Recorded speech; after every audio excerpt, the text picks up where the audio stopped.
to connect further with you today. Yeah, I'm excited too. I've been thinking about it like crazy, so I'm Have excited you? it's here. Yeah. Awesome. Okay. Good. Okay. Well, I'd love to get started just by hearing a little bit about you and how you got started doing what you do. Cool.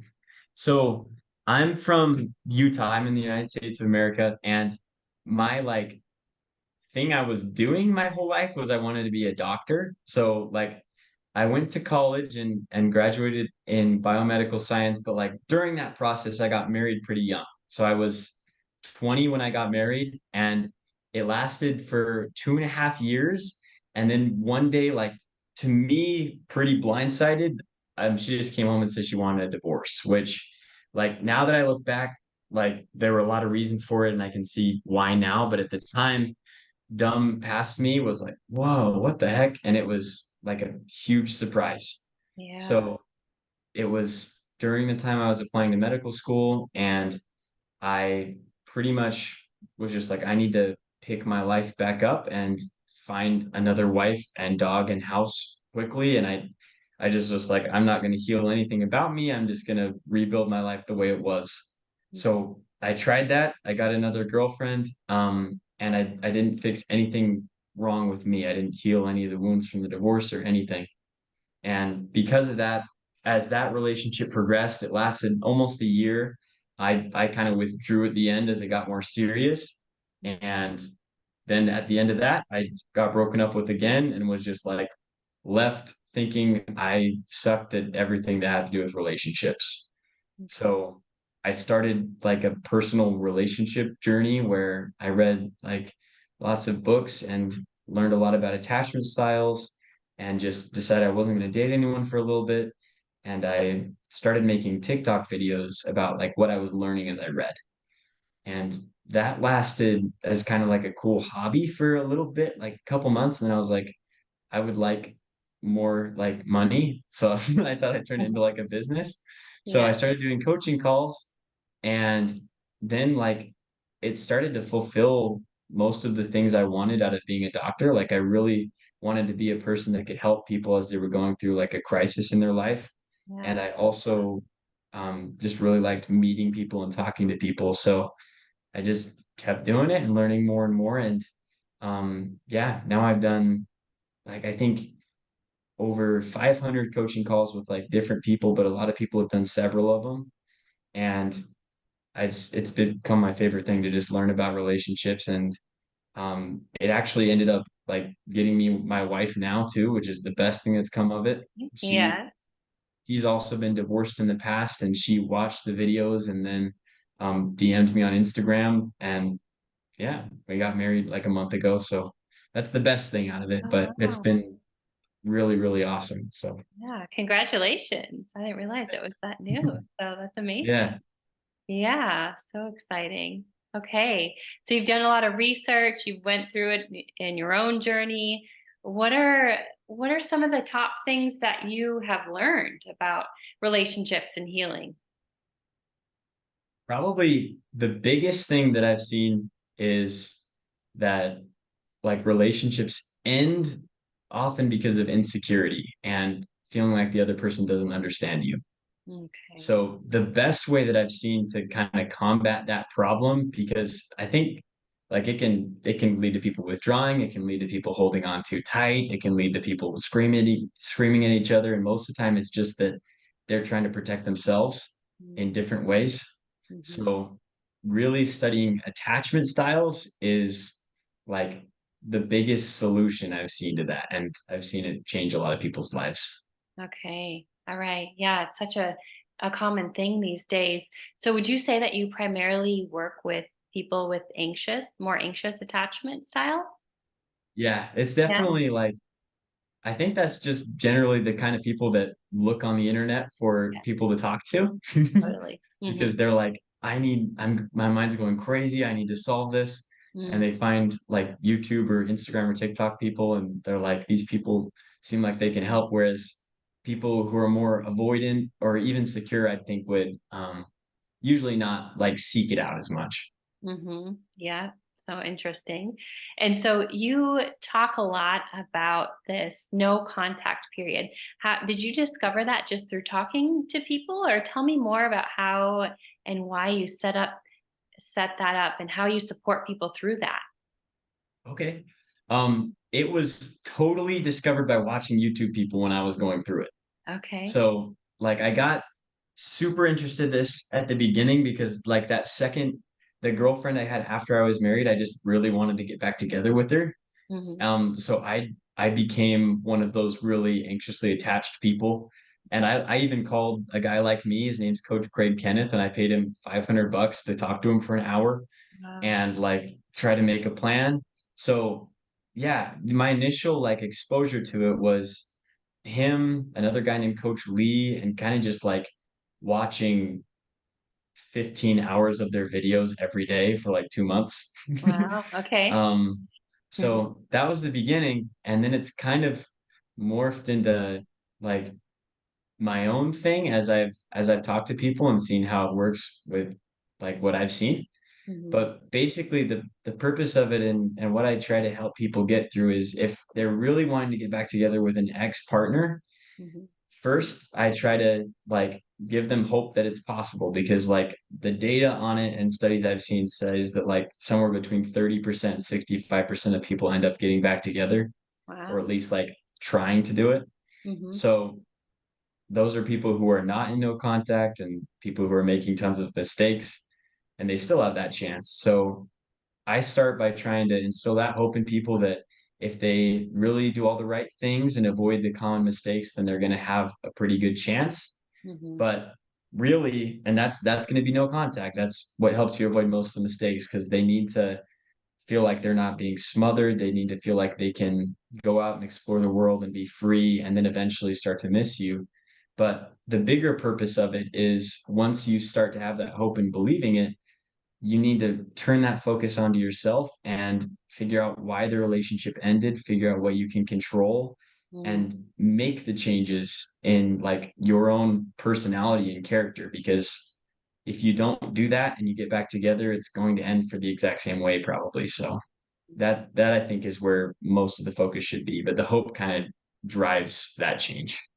Totally. Yes. Yeah, 'cause it's so easy to get wrapped up in an obsessive when you're anxious attachment about the other person and getting them back, and then it Yeah, kind of leads to it all becomes those. super obsessive. Yeah, yeah, it's pretty wild. And so when you're talking about the big mistakes, that's what you're talking about, right? Like the chasing and the Yeah. not smothering them. Is that what you're talking about? The big mistakes I see are like generally when someone says they want to break up, the person's gonna freak out at the beginning and try to convince them otherwise because most of the time it comes as like a surprise to you. Mhm. And if you do that for like a day or even a week, like that's kind of fine. Like most people when they break up with you, they expect that that's going to happen. They're Mhm. like, this is going to be hard. They're not going to want to let me do this. They're going to beg. So if you do that, it's fine. But the problem starts to come when it goes beyond that and they've like blocked you or specifically asked for space and you're still trying to change their mind. And at that point, you're just not really respecting their autonomy as an adult. Mhm. And it comes like writing letters, calling, driving by their work, sending texts.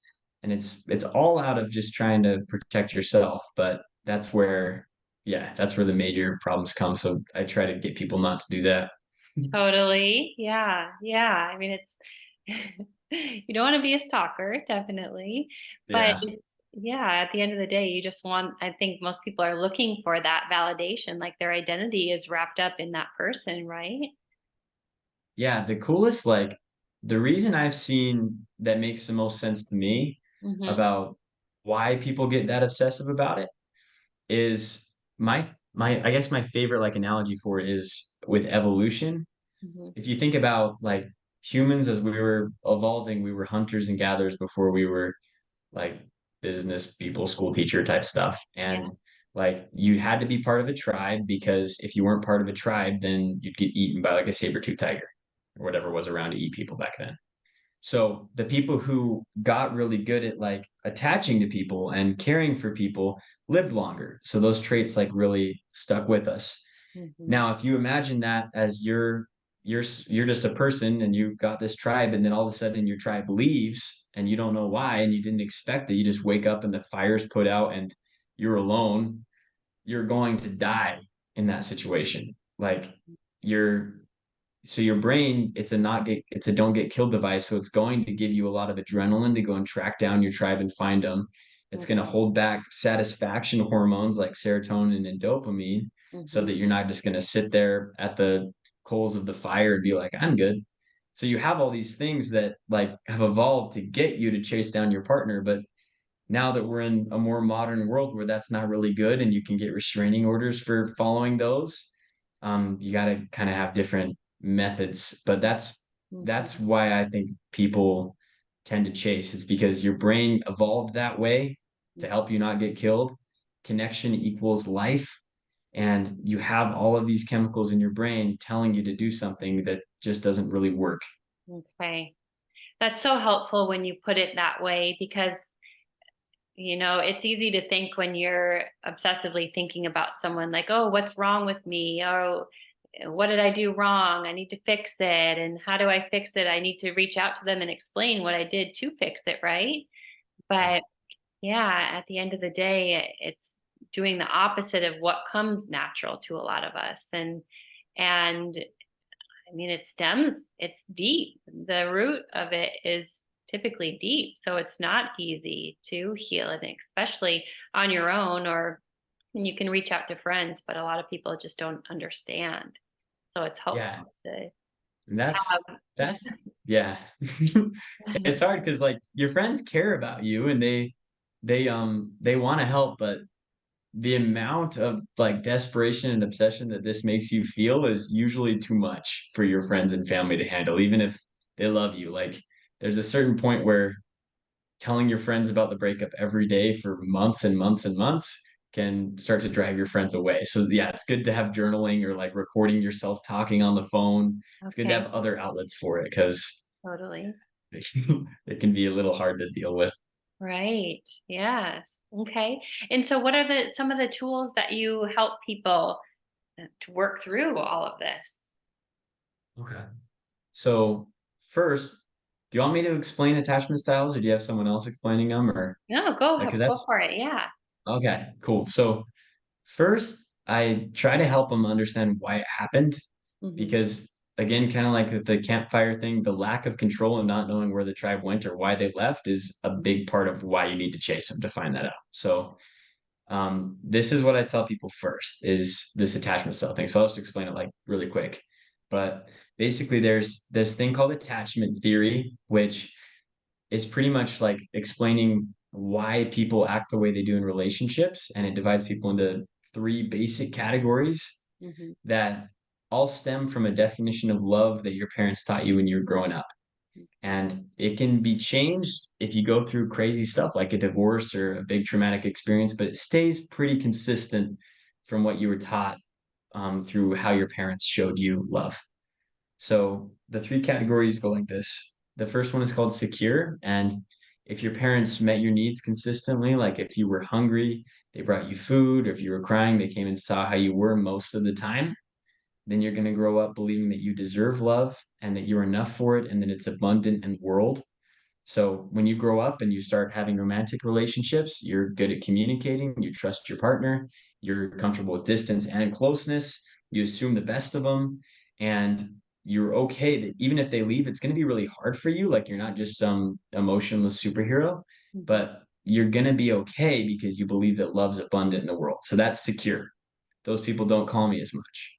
Next one, people who do call me a lot, is anxious attachment. And this is also the one that I used to be more of. With all of these, you can work through them and become more secure. You're not stuck as one. But if your parents meet your needs inconsistently growing up, so like that doesn't really mean they're bad parents. They could have been too, but most of the time it's just that like maybe they're going through a divorce or they have their own mental health stuff or maybe they're busy at work or busy with other siblings. For whatever reason, some of the time they're there and some of the time they're not. some kids can grow up believing maybe there's something wrong with me, maybe I don't deserve love. So, and maybe it's really rare. So if it appears, I need to hold on to it really, really tight, not let it go. And those people grow up to be called clingy or needy, and they tend to get really jealous of their partners. They need to know where they are at all times. They can sometimes sabotage the relationship to stay in control. And they have a really hard time with distance, and they lean in too close for love, and their partners can kind of feel suffocated. Yeah. So that one's anxious, and it's all just a self-preservation thing because they feel like love is scarce and that they don't really deserve it. And last is avoidant, kind of a similar upbringing where it's inconsistent, but the interpretation by the child is the opposite, where they think that it's not love.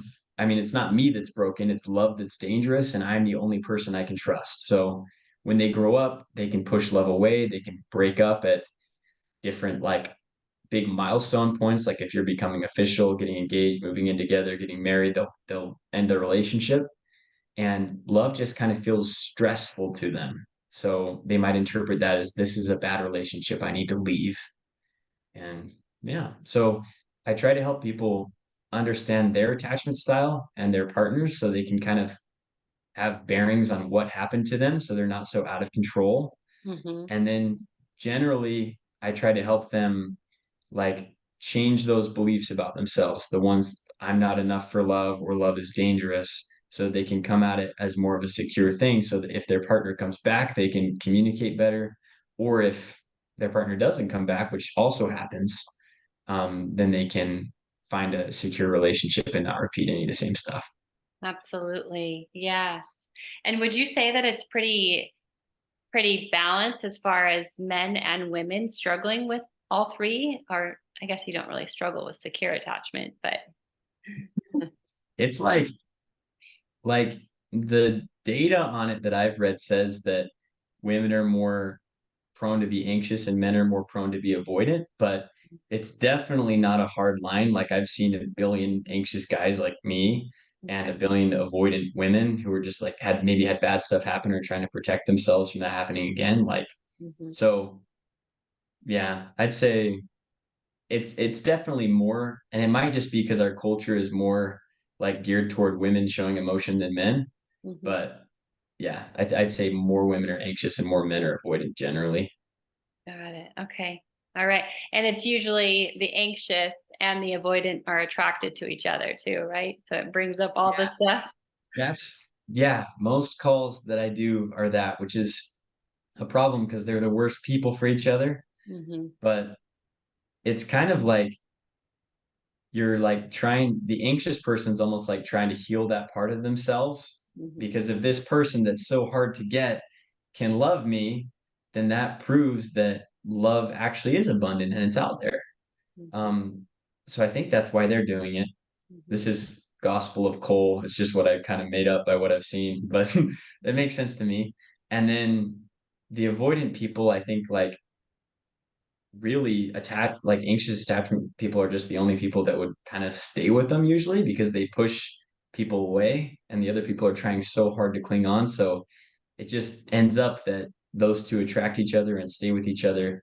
And it can work if you're both trying to heal your attachment style wounds and if you're communicating with each other your needs and being open. But oftentimes people don't really know how to do that. And that can lead to like a lot of breakups. Hmm. Yes. Yeah. So what are some of your tips to help people start navigating how to communicate in a healthy manner? Okay, cool. First one is this one's kind of hard to establish, but if you do, it makes a huge difference. Okay. So, if you're trying to establish healthy communication, one of the best things that I found, it's from a book called The Compound Effect. It's Mhm. called a relationship review, and you have to make sure that both of you and your partner want to do it before you start it, or else you might seem like a dictator. Okay. But basically, what it is you set a time once a week, and I do it now with my wife, and it's amazing. But you set a time once a week, and you say three things. The first thing is something that meant a lot to you that they did that might have been like difficult for them to do, but like say why it meant a lot to you. So for example, like my wife hates Chinese food. I really like it. And this week she made me orange chicken. And like I know she doesn't like it, she's gonna have to make like a cheese tortilla or something for herself. Mhm. But like that meant a lot to me that she sacrificed and made me that. So that'd be an example of something you could share. So that's the beginning. Okay. Then the next two things are questions. So the second one is on a scale of 1 to 10, how loved do you feel in the relationship this week? And then they answer, and you've got to listen. And then the last one is what can I do to make it a 10 this upcoming week? And you've got to present it in a way that's like this is something that I think could build a healthy culture of communication in our relationship. But if you're dealing with someone who's got these wounds and has a hard time opening up, they might give you tens for 6 weeks in a row and just be like, everything's great. And then maybe on like week 7, they might test it and say, like, I'm an 8. And they'll say something small that bothers them. And it really matters how you reply, that you really have to like listen, empathize with it, and be humble enough to change it. And usually, if you are able to show them that they're safe sharing those things, and you keep this habit so that you can continually show them that they're safe, people can open up and become more secure. So that's one way that I've seen people who are together learn to communicate better and become more secure. Okay. Okay. Wow, that's amazing. It's such uh I mean, it seems like a small, simple thing that can make the most profound impact, right? And Yeah. just consistency is everything too. Yeah. I think that's true with everything ever. Yeah, totally. But yeah. So yeah, same thing with like healing your own attachment style stuff. Like Mm. you kind of got to do that for yourself and just try things that might be a little out of your comfort zone. And then succeeding at them. Like one of the simplest things I've seen help people either move on or get through a breakup and get out of the crazy turmoil of their brain is just make their bed every morning, Okay. because it just shows that they have control over something in their life and they can succeed at it. And if you do that for a month, it actually makes a huge difference on like your mental state. So yeah, totally agree. It's little things are the solution to everything. Okay. All right. Awesome. And what else was I going to ask? Um, oh, I forgot. I had another question and I totally forgot of what it was. But okay, so you're helping people through relationships. How does a person know if you're working with a single person? How do they know if they're at a point where they are healed or ready for a relationship? Are there certain things that you can look for? Yeah. So definitely like you're not automatically ready. So Mhm. that's one big mistake I forgot to mention is like the whole like find someone else to help you get over your ex is a horrible idea. Very Yeah. bad. Like I tried it and the relationship was good. Like the girl I was with is a really good person, but I just wasn't ready at all. So I like imploded it. And that's going to happen to you and you're going to go through the pain of your initial relationship and that one, and Mhm. you're probably going to hurt another person too. So it doesn't really work. It's a stupid idea. Mhm. But how to know when you're ready to start dating?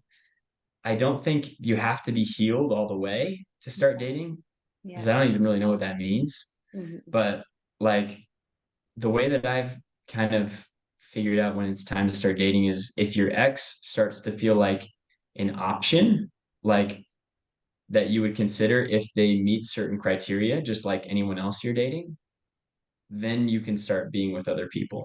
But if if you're like, I'll date this other girl or this other guy for a couple weeks, but if my ex calls me, I will immediately throw them away without a second thought and choose my ex, then you're not ready, because you're not in a state of security enough to look to see if your ex has actually changed. You're just going to take them back no matter what. And also, nobody deserves to be thrown away like that just because an X pops up. So you don't have to be healed all the way. You can still like a part of you can still hope you'll get back together if they change. You've got to have like criteria, like they need to be able to communicate with me. We're gonna like do this and this, whatever boundaries you set. But yeah, if it's to the point where you just throw away everything for them, then I wouldn't start dating yet. I would keep doing small things. I would read, I would go to therapy, and then eventually you start feeling good enough. Okay. All right. Yeah, and in relationships, typically that's when things come back up and resurface too. So it's just important, I'm What do sure. you mean? Well, when you in relationships, that's a lot of times where our insecurities or things Yeah, pop up, right? Because we've totally. getting close to someone and they mirror back where we could grow and learn. And yeah. Yeah, totally. So yeah, the being healed before you start doesn't really make any sense because those parts of you, they don't pop out until you're in the next relationship anyway. Hmm. So Yeah. yeah, I do, and I think that's often the final piece of moving on too, is when you are with someone else and they show you that love still exists and that you can still be capable of giving it to someone else and that it can feel good even though it's not your person you thought it should be. Hmm. um, I often think that's the final part of moving on. But yeah, again, you can't start with that part because it doesn't work. Hmm. Right. Yeah. And it's got to be two people who are ready to work through whatever does come up and communicate. And yeah, beautiful. All right. And then, so one other question. You talk about the no contact period. So you do that, you stick to it, and then your ex reaches back out. How do you navigate that conversation without just jumping back into it and really assess it like, okay, have you changed? Could this really work? Or is this just going to be something that's going to fall Ooh. apart again down the road? Yeah, that's an awesome question. So usually you can't tell right away because if your ex has gone through this no contact thing and they're feeling anxious enough about not being able to get you back that they want to reach out to you, which is the best way it can happen, they're going to be really afraid of rejection. So they generally reach out in a weird, indirect way. Okay. Hardly anyone says, I miss you so much. Let's get back together. Most of the time, they're like, how is your dog doing? Do you like your new job? I have your sister's towel at my house. Like, usually they're stupid like that. And it's because they want to see, like, if I text him, is he going to be really mad at me? Is he going to ghost me? So they're not going to say something really vulnerable at the beginning. So that's what you should expect. And when you get that, you just want to reply in a way that you're matching their energy. And what that means is if they're right here, like saying, is that towel at your house still? You've got to be like, yes, it is. You can't be, I miss you so much. Let's talk. Or you can't be like, I hate you. Like if you want it to work, you've got to be right at about the same level they're at. So they're kind of your limiter. So that's how you start is you just kind of reply to it and see if a conversation can get going. If it fizzles, you should let it fizzle because that means they're not all the way ready yet. They're just kind of reaching out to see. And if that built up, it's probably going to build up again. So don't be super afraid if that happens. But what you want to do is just talk for a little bit and then usually meet up with them and see if like you can go and just like have a small date, like a walk or something that lasts like an hour. Don't go on some extravagant 9 hour date that you've been wanting to go on because that can scare them away and it can also make all the anxiety and missing you go away in an instant. So it's good to keep some of that there. And yeah, the first interaction with them, you want it to go really just for fun. You don't want to like bring up any of these big topics because again, they're testing the waters. They're seeing how they feel with you. So don't give them this giant heavy conversation about all these things that should change. Just let them feel good.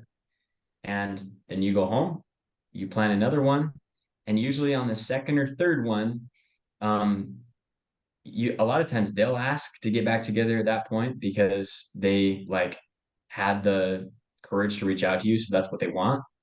If they say that, you want to say, I'm open to it, but I'd want to take it slow.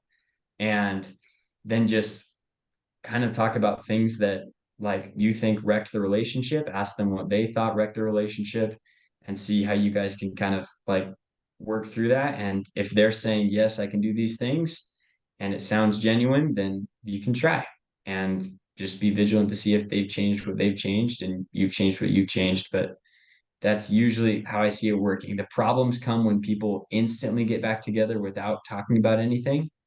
And also, the problems happen when they instantly bring up stuff at the beginning and scare them away. So that's generally the process. And also, I just made a course on it if you want that. Okay. Yeah. What is the name of the course about getting back together or?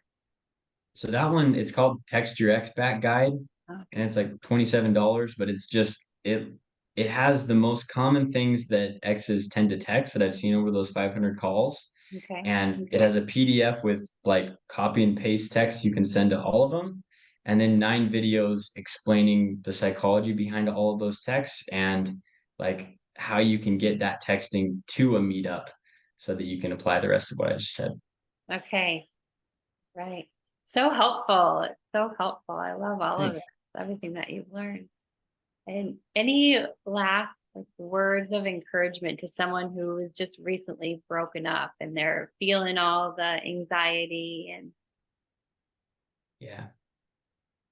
So, first, I think the fact that you're feeling so bad is actually really cool because it means that you have the capacity for so much love and that you're able to connect with someone so well.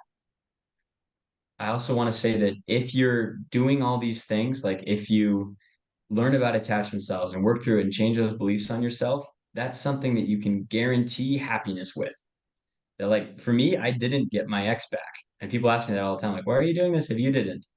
And I didn't. And I'm happier than I've ever been ever. And my relationship is so awesome. And it's because like you can focus on all the X back stuff and it's good because that maximizes your chance of getting back together. But the real key is focusing on that self-improvement stuff, learning about the attachment styles, healing your attachment wounds, learning how to communicate better. If you do that, I can guarantee you that you're going to be able to be in a happy relationship because you're going to become the person that naturally attracts one. And hopefully that can be with your ex. Like all these things can help direct it that way, but it's guaranteed that you're going to be happy again and you're going to make it through this. yeah, oh, it's so beautiful. Thank you for sharing that. You're a good hype woman. That's good. I think it's so helpful to hear it from a man too, like because men are we have emotions and feelings too, and there's a lot Yeah, that we goes do. into it from your end too. But Thanks. yeah. Well, thank you so much for everything that you do. And Yeah, it was I fun love talking with you. following your page and just getting into, I love how you explain the psychology of what's happening too. I think that's so helpful to know that Thank it's you. not just in our mind. Mhm. Yeah, and it's real. And like if you're feeling like any of these things we talked about, like you're not weird either. Like everybody feels this way. So it's cool to see like there's common humanity in all these struggles too. Absolutely. Yeah. All right. So, do you have anything that you want to offer anyone who may be listening to this? And how do they reach out and find more about you and connect with you? Sure. So I have a website called coachcolezesiger.com. I have a weird last name, so I'll just spell it all. But it's so Coach CoachCole and then Zesiger.com. And on there, I've got 3 courses, one that helps heal attachment styles, which is like kind of the core one. And then one that teaches the stages of what your ex is going through. And then the texting one that I mentioned. And then I also do like hour-long calls and emails and also like a monthly intensive coaching to help you through these things. So you can find all that there. And I'd love to meet you. Amazing. All right. And I'll link it before or below as well. I'll link your website. Cool. They don't have to remember all the spelling. Yeah, That'll be good. exactly. Yeah. Yeah. And on social media, you said you're on Instagram and TikTok too, right? Yeah. Yeah. Yeah. And a baby tiny YouTube channel that I don't really use. Oh, okay. I am starting a podcast soon though, so I got this microphone for that, so I think that'll be fun. Very cool. That's exciting. So what are you going to Yeah. do for the podcast? It's going to be mainly on like relationship stuff, but I think also more self-improvement type things and habits. Like the thing about like doing little things to get places, I want to talk about that kind of stuff too a lot because I totally just like decided that I wanted to help people get through breakups and then it just kind of happened. So I really think that like if you have some sort of goal like that you want to help people, then if you do like a small thing, like just I made 3 videos a day, which sounds hard, but at the beginning they were not good. Like it was just me driving around and talking. At first it was driving and I realized that wasn't safe because everyone's getting mad at me. And then then I just yeah, 3 30-second videos a day and then like after like 6 months, it was like a full-time job, and now it's like a life passion. So yeah, if you do something small like that, you can totally create whatever life you want. So I want to talk about that too. Yes, I love it. And just, yeah, how all of your heartbreak and your struggles, you turned it into something beautiful, how you're helping others. So Thanks. really amazing. All right. Well, it's been so great to connect with you, Cole. I thank you so much for your time, and I can't wait to get this out for everyone to see. Awesome. Thank you. Yeah, it was nice to meet you too and talk with you. Yes, awesome. All right. Bye. See ya.